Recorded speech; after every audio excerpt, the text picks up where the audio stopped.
Bom,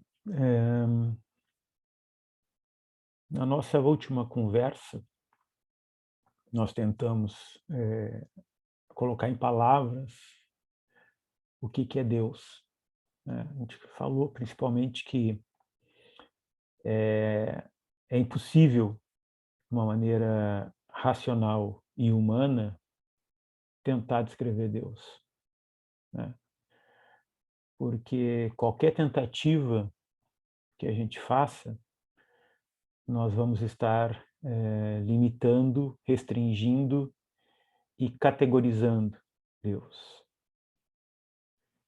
E Deus, em realidade, é a ausência de características, capaz de criar toda e qualquer uma das características. Então, no momento que a gente tenta definir alguma característica de Deus, já estamos restringindo, né. E isso os filósofos, religiosos, ao longo da história, têm buscado, né, descrever essas características, descrever Deus, né. Mas, todas elas são limitantes. Hã, nós, numa tentativa de racionalizar e de entender, de melhor entender, né, a questão de Deus, né, Consci Omega, né, ou seja, essa consciência máxima, né, também na Umbanda chamado de Olorum, né, nós conversamos a respeito de 3 atributos, né, que o primeiro deles seria a onipotência, ou seja, Deus é o criador de tudo e de todos que existem no universo, né. Independente de característica, de tempo, de espaço e, enfim, tudo que existe vem de Deus. Decorrente desse atributo, nós temos que, uma vez que ele é o criador de tudo e de todos, ele também está presente em tudo e em todos. Daí vem a questão da onipresença de Deus. E a partir da situação em que ele está em tudo e em todos, né, consequentemente ele está ciente de tudo. E aí vem o terceiro atributo, que é a onisciência. Então essa é uma tentativa da gente buscar um entendimento, mesmo que limitado, mesmo que racional, de Deus, né. Mas que é importante que fique claro que qualquer tentativa, ela é limitada, né, porque a nossa condição atual, ela não nos permite, né, o entendimento, amplo e irrestrito do que seria a divindade, do que seria Deus, do que seria essa Consci Omega Olorum, né. Eh, a gente conversou também que, dentro da característica da onipotência, né, nós temos 2 situações, interessantes da gente analisar, que seria a apreensão e a expressão, né. Então, no sentido de que tudo que a gente enxerga, tudo que a gente vê, tudo que nós somos, além do que nós não enxergamos, as outras dimensões, os outros multiversos, as realidades mais sutis, elas são expressões divinas, são criadas a partir de Deus e são expressões, né.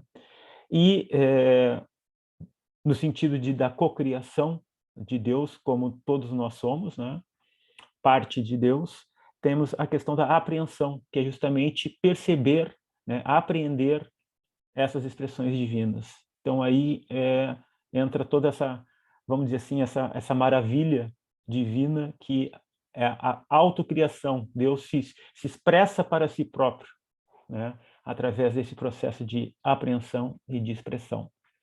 Então isso foi, resumidamente, recapitulando o que nós conversamos na nossa conversa, na nossa palestra anterior, né. Eu quero trazer aqui para nós, para ilustrar, né, umas 3 passagens do Evangelho, né? Que, à luz dessa conversa, né, essas passagens, elas nos mostram esta realidade que a gente colocou, já, né, colocada no Evangelho e possível, então, dessa interpretação que a gente fez. A primeira delas é Lucas 17, no versículo 20, né, que diz o seguinte: o reino de Deus não vem de maneira observável. As pessoas não afirmarão ei-lo aqui ou ei-lo ali, pois o reino de Deus está dentro de vós. Então, isso aqui é uma clara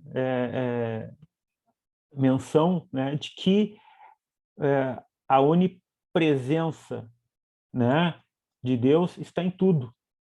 Não está nem dentro de nós, nem fora, né? Está aqui, está lá, está acolá, está em todos os lugares. Então, essa aqui é uma passagem do Evangelho que ilustra, né, o que a gente falou a respeito de Deus. Uma outra passagem que seria João 10:30. Vamos ver, João 10:30.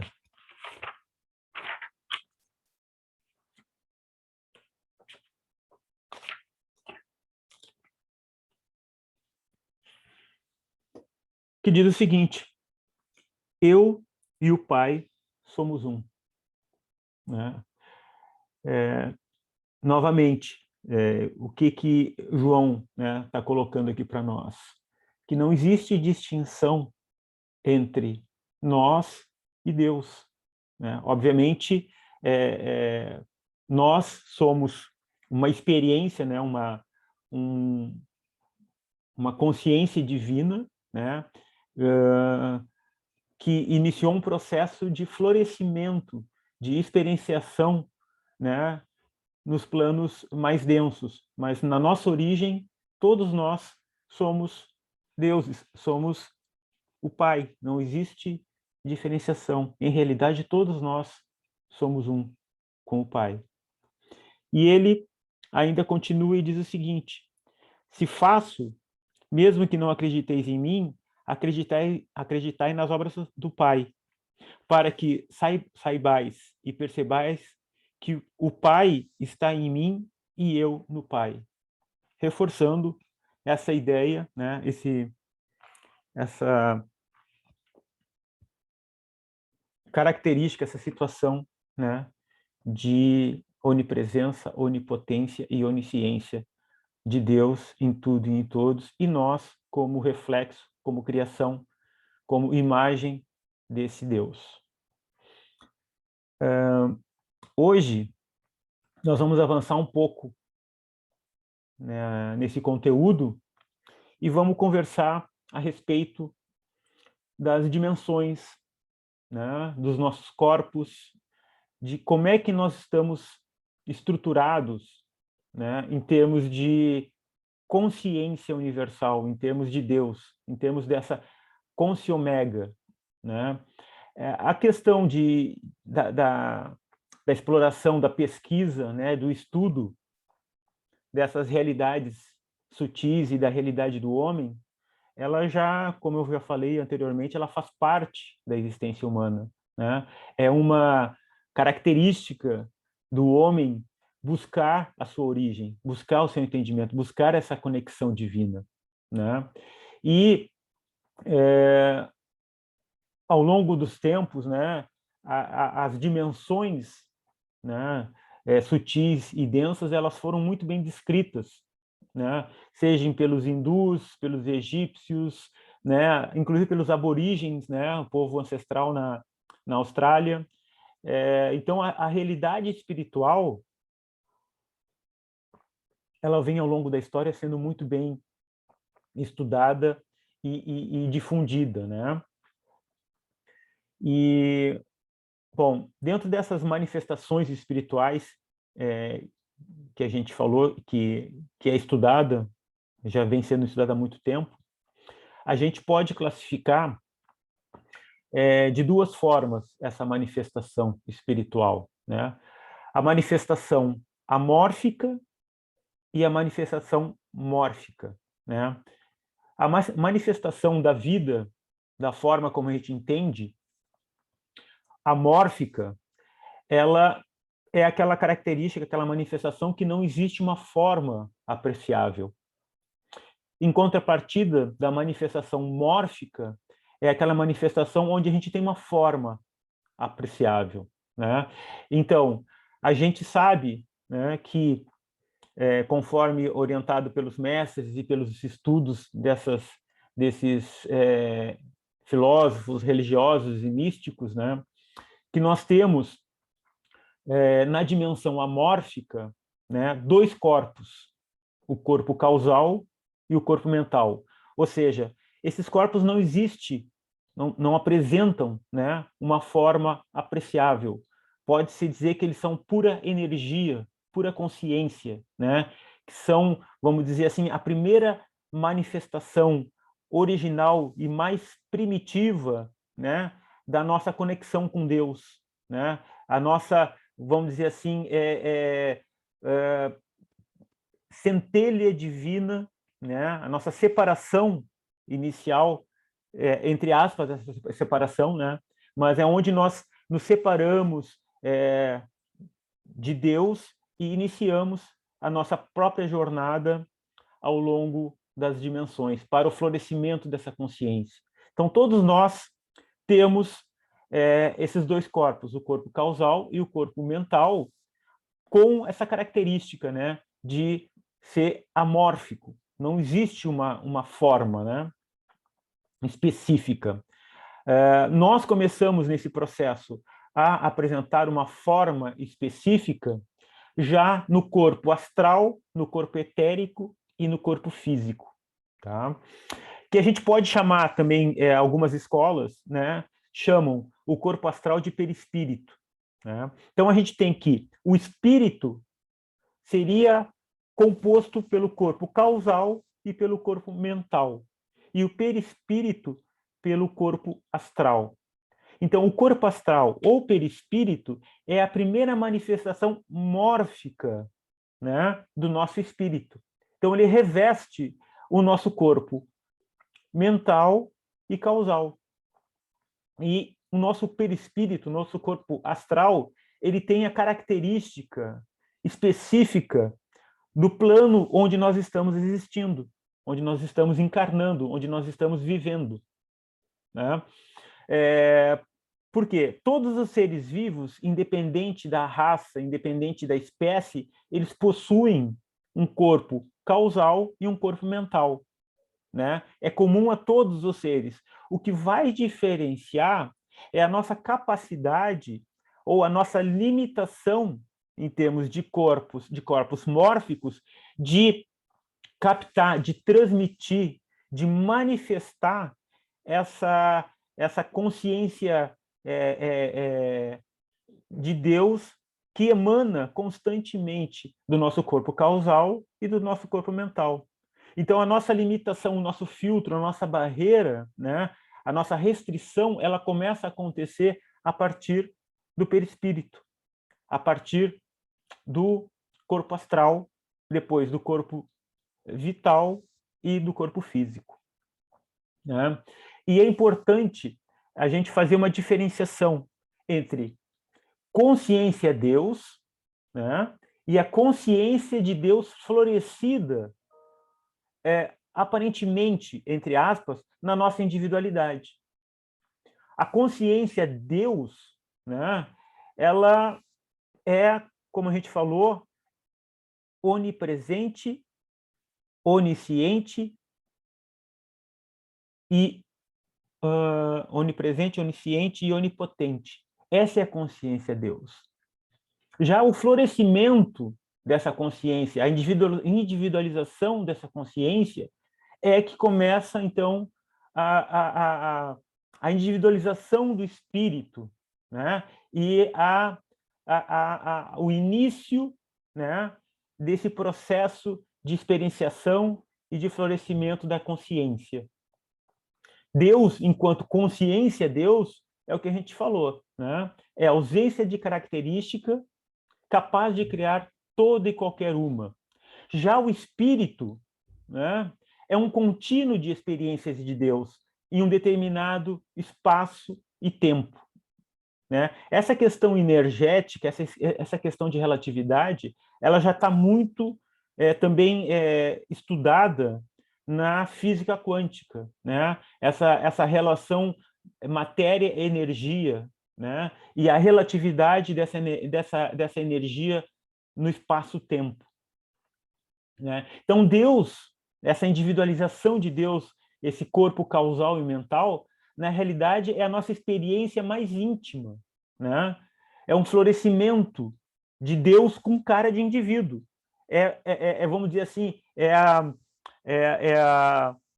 experiência solo de cada um de nós, né? Mas que no todo continuamos sendo parte de Deus consciência, né? Então Deus, nós somos, como se dizer assim, um afunilamento, uma manifestação pontual dessas características divinas com uma aparente uma característica aparentemente finita por conta das nossas limitações, tanto de corpo astral ou perispírito, corpo vital e corpo físico.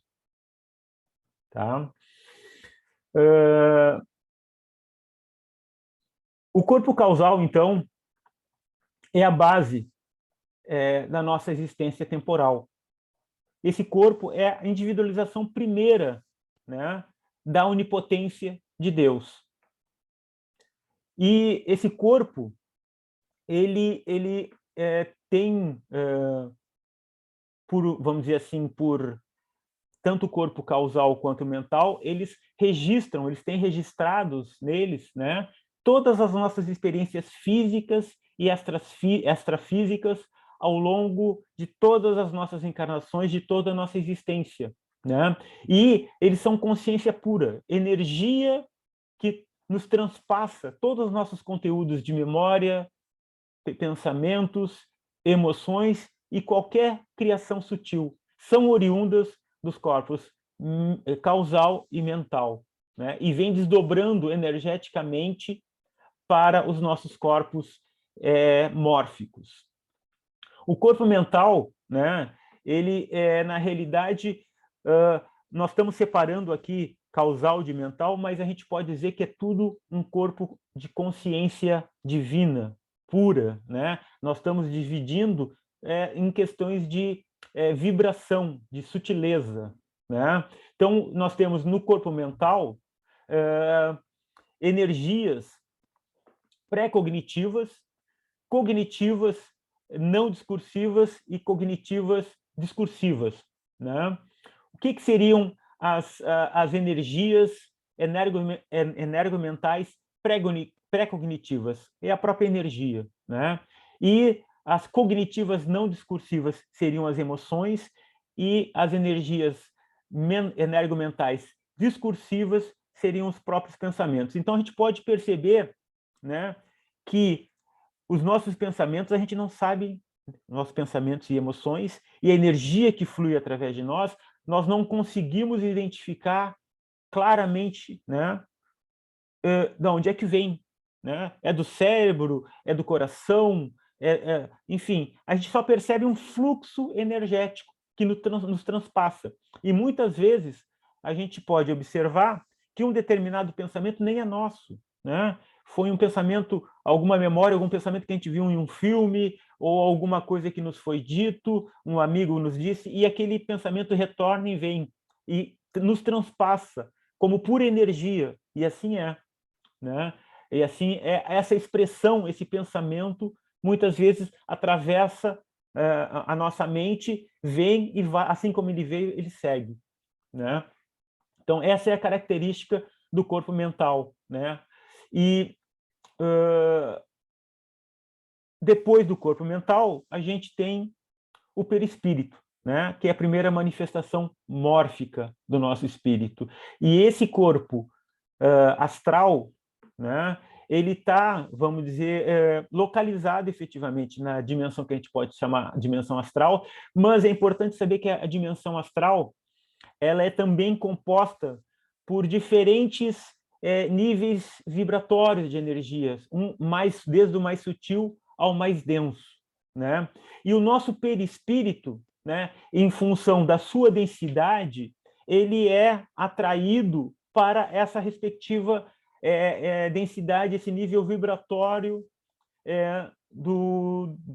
da dimensão astral, né? Então, aí a gente pode explicar por que, né, irmãos em sofrimento com um perispírito mais denso, eles ocupam regiões mais pesadas e espíritos com maior evolução, né, com um perispírito menos denso, com mais sutil, eles conseguem, vamos dizer assim, ocupar níveis vibratórios da dimensão astral mais sutis, né? Então, essa distinção que existe muito, inclusive, na literatura espírita, de cidades astrais mais elevadas, de densidades mais, de regiões mais densas, né? Não quer dizer que exista essa diferença efetiva de altura. É tudo ao mesmo tempo, tudo transpassado, as dimensões se transpassam. Na realidade, a diferenciação ela ocorre no nosso perispírito em termos da densidade em que nós estamos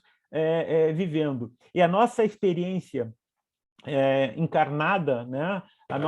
O nosso objetivo é justamente, através das nossas experiências, ir purificando, né, as causalidades que geram essa densidade no nosso perispírito, para gradativamente nós irmos buscando situações mais, vamos dizer assim, favoráveis e, em algum momento, inclusive, né, os espíritos mais evoluídos, eles nem possuem mais um perispírito. Eles não têm essa necessidade porque eles já venceram todo esse ciclo de causalidade e já chegaram no nível de consciência e de purificação que eles não necessitam mais de perispírito ou de corpo astral, né?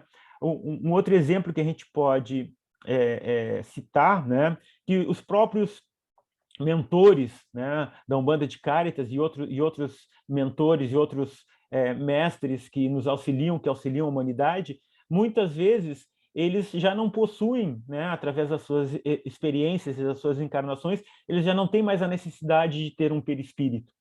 E eles, para, enfim, executarem determinadas tarefas, passam a materializar um perispírito para poder entrar em contato com a gente, para poder densificar dentro da necessidade de comunicação com o plano físico, eles criam, né, um perispírito de acordo com a sua necessidade, né, plasmando, né, determinadas formas, determinadas personalidades, como, enfim, a sua consciência assim o determine, né?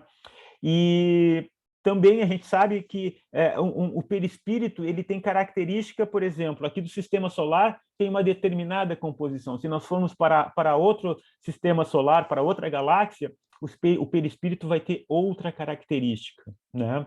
E também outro ponto importante é que o corpo astral, esse corpo mórfico, né, ele é extremamente plástico. Ele sofre a influência tanto das energias nossas internas quanto as energias externas, né? E muitas vezes, né, nós temos essa experiência que os irmãos desencarnados, né, muitas vezes o perispírito começa a tomar formas e condições que refletem, né, a sua vibração interna, mais densa ou menos densa, com maior aflição ou com menor aflição. Então, tudo isso fica registrado no nosso perispírito e ele se molda, ele se plasma de acordo com essas características, tá? E importante também a gente comentar que no corpo astral, tá? Eles, por essa questão mórfica, a primeira questão mórfica, existem, né, a conexão desse corpo astral com o corpo físico, ele é feito através do corpo vital, né? O corpo vital é a sutilização do corpo físico e a densificação desse corpo astral, é o elo que une esses dois corpos, né? E esse corpo vital, ele existe enquanto existe um corpo físico, né? À medida em que o corpo físico deixa de existir, o corpo vital também, consequentemente, ele deixa de ter a sua conexão e começa a se dissolver, né, com o tempo. Aí a gente tem relatos aí que, dependendo da densidade desse corpo vital, ele pode demorar até um mês para se dissolver. E outro ponto importante é que esse corpo astral também se conecta com o físico através dos vórtices energéticos ou chakras, né? Aí também nós vamos conversar a respeito desses chakras em outra oportunidade, mas é importante mencionar que existe essa conexão do corpo astral, vital e físico através desses vórtices energéticos. No plano físico, a materialização dessa conexão se dá principalmente através das glândulas, né? E esses vórtices, eles são responsáveis, então, pela troca energética no plano astral e no plano vital nossa com o meio, né? E principalmente a importância desses vórtices são nos tratamentos energéticos, no restabelecimento do equilíbrio, né, da pessoa em termos de algum desequilíbrio, alguma doença, alguma patologia, né?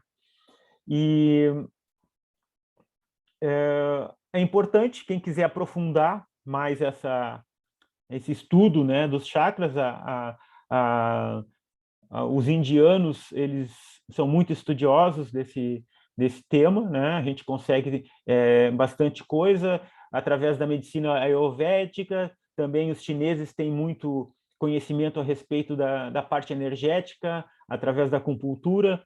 Então, tem também a questão do magnetismo humano, né? Que pode ser também uma fonte de consulta, né? E também aqui é importante a gente abordar a questão do corpo etérico, né? Que muita gente chama do duplo etérico, né? Que porque ele é uma cópia, vamos dizer assim, do nosso corpo físico, né? E esse corpo vital, né? Ou corpo etérico, ele é responsável pela produção de um plasma, né? Etérico, que nós chamamos de ectoplasma. E esse plasma, essa energia, ela pode ser utilizada, né, para o tratamento de irmãos desencarnados ou até encarnados que necessitem de uma quantidade de energia para, vamos dizer assim, sanar algum distúrbio, algum desequilíbrio, né? E ainda o corpo etérico ele é responsável pela produção de uma outra energia mais sutil, que os chineses chamam de Qi, né? E essa energia sutil é a energia que nós utilizamos no magnetismo humano. Então, esses dois níveis energéticos são produzidos pelo corpo etérico e são utilizados muito nos nossos trabalhos energéticos, nos nossos trabalhos de amparo, tá? Bom, o que eu tinha para conversar hoje era isso. Acho que já avançamos bastante, já são 20h44, tá? E eu vou abrir agora, então, para comentários, para perguntas, para observações. Fiquem à vontade para qualquer colocação que queiram fazer. Por favor, vou habilitar aqui o microfone de todo mundo.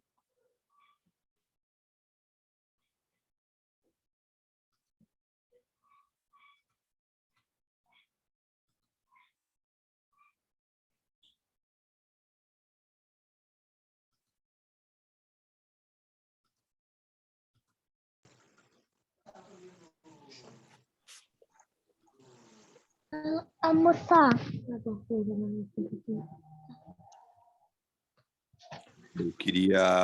Eu não consegui voltar ao vídeo, Lúcio. Eu não sei o que aconteceu, eu não consegui voltar ao vídeo, mas eu queria agradecer as palavras. Acho que é bem pertinente esse tipo de abordagem, principalmente para nós, porque esse entendimento do que acontece a nível dos corpos, né?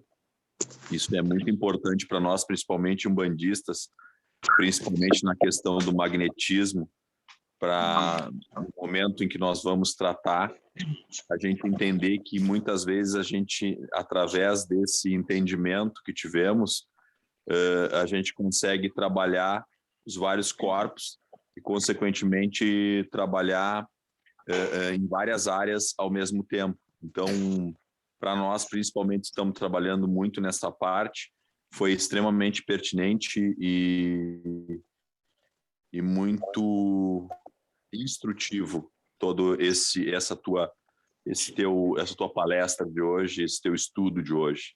Gratidão sempre e uma ótima noite para todos, tá? Obrigado, Rodrigo. Boa noite para ti também.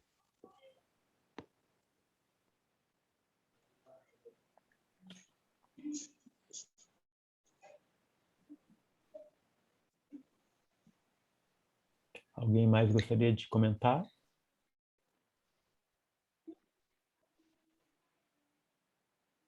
Oi, Lúcio. Oi, Adriana. Boa noite, irmãos. Boa noite. Eu tenho muito interesse assim, em aprofundar mais o estudo, né? Então, eu gostaria de saber se tu tens algum material assim escrito para que eu possa me aprofundar mais, que eu fui anotando, que eu anotei várias coisas, mas eu percebi que eu perdi muita coisa também, porque eu não consegui anotar tudo, assim. Então, eu queria me aprofundar mais, se tivesse alguma referência ou algum material escrito, pudesse enviar para nós. Eu vou colocar no grupo, Adriana, tá? Na realidade, o nosso material principal, nosso material base, que é o FEC. Sim. Tá? Que ele já está na versão 6.0. Eu não coloquei de início, né? Porque, enfim, acho importante ter essa introdução. Então, inclusive, gerar esse interesse, gerar essa vontade, né, nos participantes, né?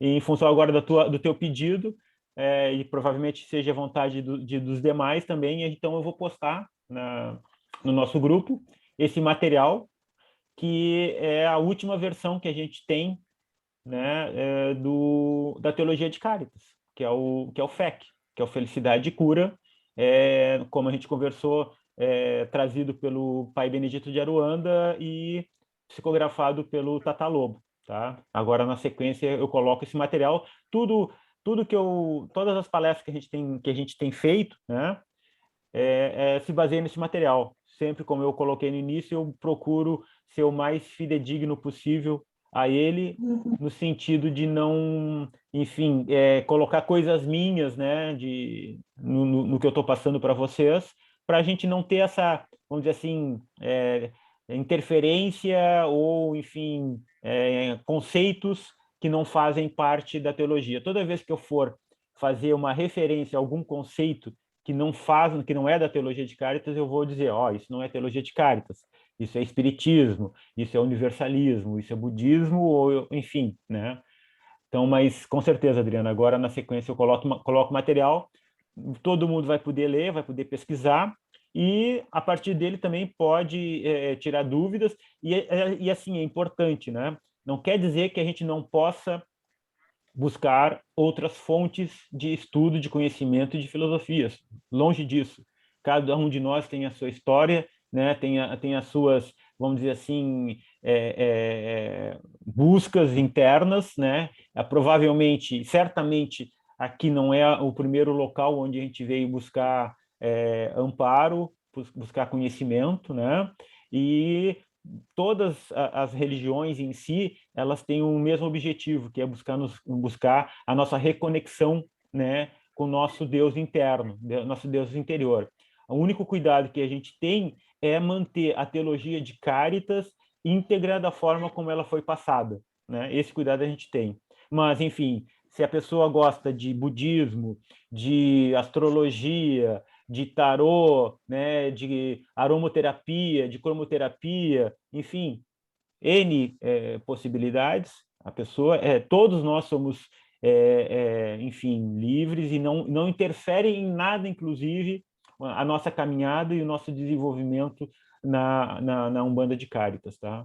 É importante a gente ter isso. Não, quando eu digo que eu busco a teologia aqui, ser fiel à teologia de Caritas, eu não estou negando nem um pouquinho todo o resto todo o outro conhecimento que a gente tem aí disponível para estar agregando na nossa evolução espiritual. Então tá, muito obrigada, viu, Lúcio? E a teologia de Caritas, na verdade, ela é tão ampla, que eu acredito que ela acaba abrangendo todas essas outras que tu estavas falando, todas essas outras ideias. Sim. Tá bom, então. Obrigada, boa noite. Boa noite, Adriana. Muito obrigado. Até semana que vem.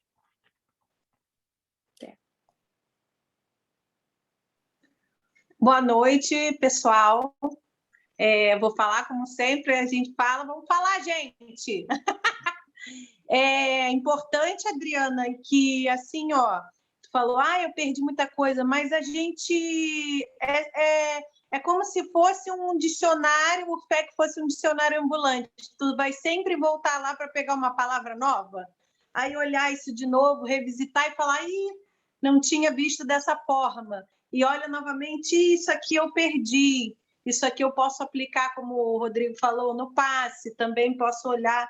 Então, é um material, como tu disse, de tão amplo, ele deixa a gente livre para engajar o que quiser nele junto, né? O importante é ficar fidedigno aí, é o que o Tata passou para a gente, mas a amplitude é muita, né? Então, não te preocupa, porque todos nós estamos aqui no mesmo barco, a gente revisita e fala, realmente, essa parte aqui eu não tinha, né, abarcado dessa forma, não tinha compreendido, é assim mesmo, por isso é importante falar, perguntar.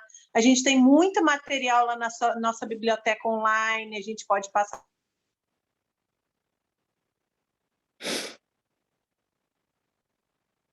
Foi a Rayane que caiu? Ou eu? Não, acho que foi a Rai que caiu. Foi a Rayane. Então, inclusive, só pegando esse gancho da Rayane, Adriana, inclusive, uma das práticas que a gente tem hoje, uma das práticas terapêuticas, né, é o magnetismo humano, ou passe magnético.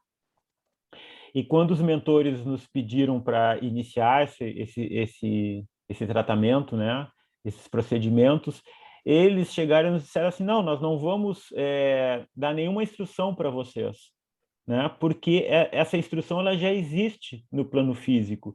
Vocês pesquisem tais e tais e tais autores, tais e tais e tais livros, que lá vocês vão encontrar tudo que vocês precisam.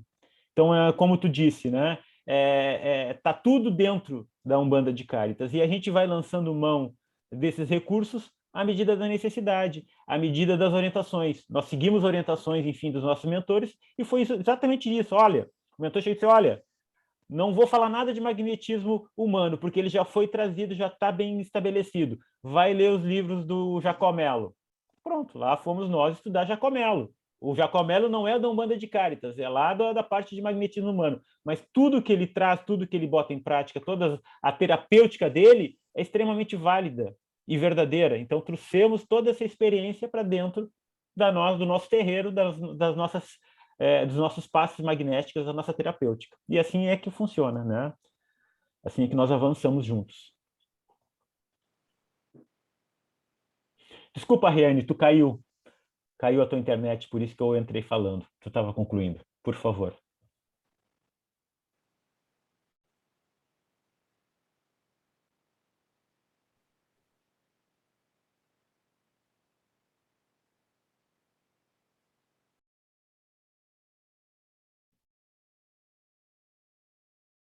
Acho que a Rayane caiu de novo.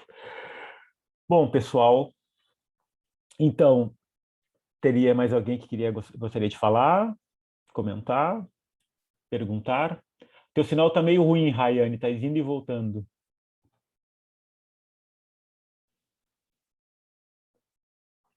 Ok, então só tenho a agradecer mais uma vez a presença de todas e de todos. E nos vemos semana que vem, no mesmo horário, no mesmo canal, e seguindo os nossos estudos da Teologia de Cáritas. E conforme prometido, vou postar o FEC no nosso grupo. Fiquem à vontade a estudar. Inclusive, se quiserem estudar antes da aula, eu estou seguindo bem a sequência que o material nos traz. Tá bem? Então, uma boa noite a todos, uma boa semana e nos vemos quarta-feira que vem. Tá bem? Boa noite, obrigada. Boa noite.